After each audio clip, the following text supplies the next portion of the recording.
Hi friends, বৈশাখী ফ্যাশনে আপনাদের সকলকে স্বাগত জানাই। আজ আমি আপনাদের জন্য একটি নতুন ভিডিও নিয়ে চলে এসেছি। আজ আমি আপনাদের ব্রা কাট ব্লাউজের সামনের পার্টটা কিভাবে কাটবেন সেটাই আজ আমি আপনাদের দেখাবো। সামনের মানে শেষতো পার্টটা কিভাবে কাটবেন সেভাবে আমি আপনাদের দেখাবো। কাপড়টাকে দেখুন এইভাবে ডাবল ভাঁজ করে নেব। ছাতিটা নেব, ছাতি হচ্ছে আপনার ছাতি যা হবে তাকে 4 দিয়ে ভাগ করবেন। যা বেরাবে তার সাথে 1.5 ইঞ্চি এক্সট্রা কাপড়ের জন্য নেব, আর যেহেতু সামনের পার্টে হুক দেওয়া হবে সেই জন্য 1/2 ইঞ্চি নেব। ঠিক আছে, এবার এইটা দেখুন ছাতিটা সেইভাবে মেপে নিয়ে আমি এইভাবে দাগ করে নিচ্ছি। আর উপরে এই দিকটা হচ্ছে আমার পুট, আপনার পুট যা হবে এই ওপর দিকে নেবেন। সবসময় জোড়া দিকটা, কাপড়ের যে দিকটা জোড়া সেটা আপনার নিজের দিকে রাখবেন। এটা শেষতো পার্ট কাটা হচ্ছে, তো আপনার শেষতোর মাপটা লাগবে। আপনি ব্লাউজ থেকে কিভাবে সঠিক মাপ তুলতে পারেন সেটা নিয়ে আমার একটি ভিডিও করা আছে, আপনারা চাইলে দেখতে পারেন। আমি নিচে লিঙ্কে দিয়ে দেবো, আপনারা চাইলে সেখান থেকে দেখতে পারেন। এবং এই দিকটা হচ্ছে বগল, এই দিকটা আমার বগল। ভালো করে মাপগুলো তুলবেন, ঠিকঠাকভাবে দাগ করবেন, আপনার ব্লাউজ খুব সুন্দর হবে। এদিকটা দেখুন পুট, এই যে কাঁধের শেপ দেবো 1/2 ইঞ্চি কাঁধ শেপ দেবো। আর এইদিকে দেখুন কোমরের দিক, কোমরের দিকে আমি 1 ইঞ্চি কোমর শেপ দেব। কোমর শেপটা 1 ইঞ্চি দেব। এই যে উপর থেকে এইভাবে মিলিয়ে নেবেন। তারপর 1.5 ইঞ্চি, যেহেতু আমরা 1.5 ইঞ্চি এক্সট্রা কাপড় রাখলাম, তো এইভাবে 1.5 ইঞ্চি ওপর নিচে দাগ করে এইভাবে দাগ দুটো মিলিয়ে নেব। এবার যেহেতু এটা সামনের পার্ট, তো শেষতো পার্ট, সামনের পার্টের বগল কিন্তু সব সময় ভিতর দিকে হয়, আর পিছন পার্টের বগলটা বাইরের দিক থেকে হয়।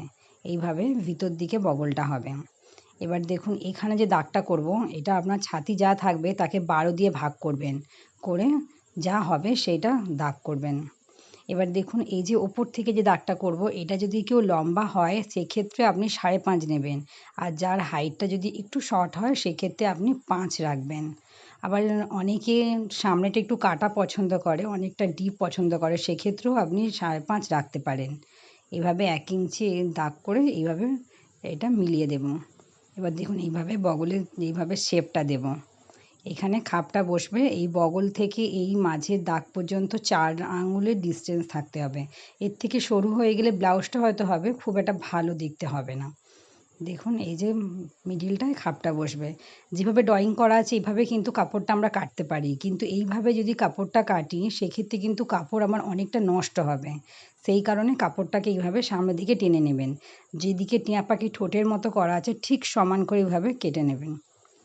দেখুন টেনে নেবেন, নিয়ে এইভাবে যেভাবে ড্রয়িং করা আছে এইভাবে কাটিং হবে। এইভাবে কেটে নেব। দেখুন কেটে নিয়েছি। কেটে নেওয়ার পর দেখুন এই যে ডান দিক বাঁ দিক দুটো পার্টই বেরিয়ে গেছে। আমার ভিডিও যদি আপনাদের ভালো লাগে আমার চ্যানেলটিকে অবশ্যই সাবস্ক্রাইব করবেন। আমার ভিডিও যদি লাইক করতে কিন্তু ভুলবেন না। আর আপনাদের কোথাও কোনো প্রবলেম থাকলে আমাকে অবশ্যই কমেন্ট করে জানাবেন, আমি আবার ভালো করে আপনাদের বুঝিয়ে দেওয়ার চেষ্টা করব। প্রত্যেকটা পার্টে কিন্তু দেখুন এই যে ক্রস চিহ্ন করে নেবেন, তাহলে ডান দিক বাঁ দিক বোঝাতে সুবিধা হবে। একটা ব্রা কাট ব্লাউজের কিন্তু মোট 6টা পার্টের প্রয়োজন। 6টা পার্টের মধ্যে এটা হচ্ছে একটা পার্ট।